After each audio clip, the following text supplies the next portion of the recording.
Olá a todos, este é o canal Geopoliticando e hoje nós falaremos a respeito dos protestos que surgiram na China de povos se levantando contra aquele regime que muitos dizem ser o mais competente regime autocrático do mundo. Será que ele é tão competente assim?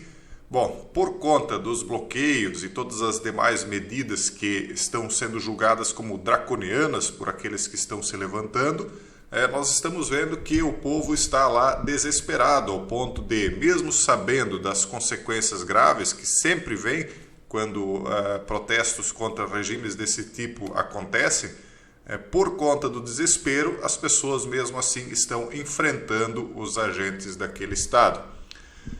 Vamos ver aqui algumas das questões que foram levantadas nesse site e vamos comentando elas com vocês. Então, depois que protestos sem precedentes varreram a China, várias cidades tomaram medidas para aliviar algumas das restrições que estavam sendo feitas no país. Vocês sabem a respeito do que, E um alto funcionário sinalizou uma abordagem mais suave para controlar o que está acontecendo, que eles dizem que acontece lá, levando à especulação de que o fim da política zero pode estar à vista. E aí eles estão dizendo que aquilo que estava causando problemas, então agora está diminuindo e é por isso que eles vão voltar atrás. Não é por conta da revolta popular. É óbvio que é por conta da revolta popular. Os comentários do vice-primeiro-ministro Su Chunlan, que não fez nenhuma menção ao C0, vieram depois que a raiva pela estratégia cada vez mais cara de Pequim, de pegar todo mundo e obrigar a fazer testes, de todos os bloqueios e fechamentos, etc., levou milhares de manifestantes às ruas das principais cidades. À medida que o número dessas pessoas aumentava, muitos também exigiam maior liberdade política e alguns pediam até a remoção do líder chinês, Xi Jinping. Veja, ao ponto em que estão chegando agora os descontentamentos. Em alguns sites de notícias você vai perceber que eles estão dizendo que isso tudo está sendo encabeçado pela chamada classe média chinesa, que é aquela que tem manifestado mais veementemente o seu descontentamento. E aí eles ficam se perguntando como é que isso foi acontecer, considerando que a China por muito tempo forneceu, principalmente a essa classe média, um desenvolvimento econômico muito maior do que os seus antepassados tinham experimentado, por conta de toda essa pujança econômica que a China desenvolveu nas últimas décadas, mas que agora está começando a dar sinais de fragilidade. Há também quem acuse de que toda esta política de fechamento que está acontecendo na China é uma maneira de disfarçar as crises econômicas pelas quais o país está passando, e que isso então seria algo muitas vezes copiado fora da China. E aí eles têm aqui uma pergunta: o que estaria por trás desses protestos? As manifestações foram desencadeadas por um incêndio que vitimou algumas pessoas em Urumqi, capital da região do extremo oeste de Xinjiang. O incêndio vitimou pelo menos 10 pessoas e trouxe problemas para outras 9 em um prédio de apartamentos, levando então a uma fúria pública depois que vídeos do incidente pareciam mostrar que as medidas de bloqueio atrasaram os bombeiros de chegar até essas pessoas. Há também quem diga até que essas pessoas estavam soldadas dentro do prédio, quer dizer, elas não conseguiam sair de lá. A cidade estava bloqueada há mais de 100 dias, com moradores impossibilitados de deixar a região e muitos obrigados a ficar em casa. Vídeos mostraram moradores de Urumqi marchando para um prédio do governo e cantando pelo fim do bloqueio na sexta-feira. Na manhã seguinte, o governo local disse que suspenderia o bloqueio em etapas, mas não forneceu um cronograma claro nem abordou os protestos. Por quê? Porque eles veem que ceder a esse tipo de situação seria uma demonstração de fraqueza. Então eles jamais vão dizer que é por conta dos protestos que eles vão recuar.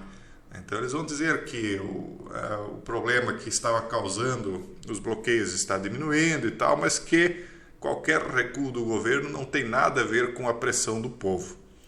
Isso não conseguiu conter a raiva do público nessas manifestações das autoridades, e os protestos se espalharam rapidamente para além de Xinjiang, com moradores de cidades e universidades em toda a China também saindo às ruas.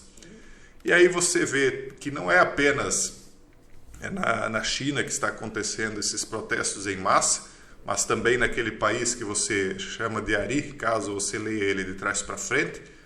E mesmo assim, o mandatário máximo dos Estados Unidos, que supostamente seria adversário tanto do regime chinês quanto do regime do Oriente Médio, chamado Ari, ele fica caladinho, ele não faz nada e ele não apoia os protestos. Por quê? Na minha opinião, é porque ele tem, no fundo, vontade que estes protestos sejam dominados, porque ele quer que os regimes continuem sendo exatamente como eles são. E não por acaso, seu antigo parceiro, o Obama, foi quem fechou um acordo com o país ali do Oriente Médio, o Ari, lido de trás para frente. E aí é muito nítido que eles, o Partido Democrata lá, ele tem muito mais vontade de derrubar os russos, porque hoje, embora não sejam, mas estejam mais próximos do conservadorismo do que a China, que é, na visão deles, um chão de fábrica. Eles não querem esses problemas que estão acontecendo, por exemplo, nas fábricas da iPhone, etc., da Apple, E então, se bobear era o que eles gostariam de estar fazendo no seu próprio país. Aliás, fizeram algo muito semelhante nos Estados Unidos da América do Norte, muito semelhante. Não chegaram aos extremos, porque lá ainda é necessária a preservação de algumas aparências, mas com certeza vontade não faltou, segundo a minha opinião, claro. Onde ocorreram os protestos, eles perguntam aqui. Até agora, a CNN verificou 23 manifestações desde sábado em 17 cidades chinesas, incluindo a capital, Pequim, e o centro financeiro, Xangai. Em Xangai, centenas se reuniram para uma vigília à luz de velas em Urumqi Road, nome da cidade de Xinjiang, para lamentar as vítimas do incêndio. Muitas seguravam folhas de papel em branco, um protesto simbólico contra a censura. Imagine se lá eles reclamam disso, o ponto de desespero em que eles já estão. E daí eles gritavam: preciso de direitos humanos, preciso de liberdade. Por mais que gerações inteiras estejam sendo criadas em um regime cujas liberdades não se assemelham àquelas que nós estávamos acostumados aqui no Ocidente, que muitos já estão pensando que não são lá tão importantes, mas por mais que muitas gerações estiveram sob um regime que não dava esses direitos que nós temos aqui, esse instinto humano, essa chama humana de clamor por liberdade, ela nunca se apaga. De clamor pelo tratamento humano para um ser humano. Nós não somos objetos nem aqui e nem na China. Alguns também gritaram para que Xi renuncie e cantaram a Internacional, um hino socialista usado como um apelo à ação em manifestações em todo o mundo por mais de um século.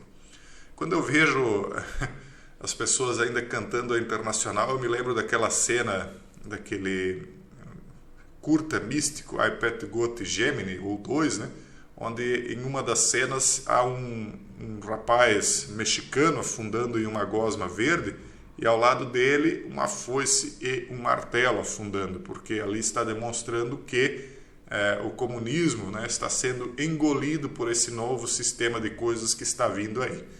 Então, basta ver que os antigos socialistas, eles se transformaram em defensores da agenda woke, eles já não defendem mais a classe trabalhadora, isso é uma coisa do passado.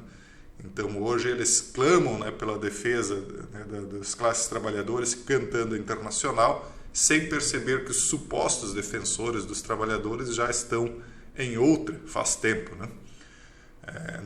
na China talvez. Também foi cantada durante protestos pró-democracia na praça Tiananmen, em Pequim, antes de uma repressão brutal por tropas em 1989. Então, quem é que não lembra do que aconteceu na Praça da Paz Celestial, por exemplo? que também, aliás, é retratado nesse mesmo curta com aquela menina asiática, que tremula uma bandeira branca na frente de tanques, né, que iam indo para a praça. Então, na noite de domingo, manifestações em massa se espalharam para Pequim, Chengdu, Guangzhou e Wuhan, onde milhares de residentes pediram não apenas o fim das restrições, mas mais notavelmente liberdades políticas. É isso que eles querem, né? Mais ainda do que o fim das restrições, porque uma coisa, no final das contas, está coligada com outra. Moradores de alguns bairros fechados derrubaram barreiras e saíram às ruas. Os protestos também ocorreram nos campi, incluindo as prestigiosas instituições da Universidade de Pequim e da Universidade de Tsinghua, em Pequim, e a Universidade de Comunicação da China, em Nanjing.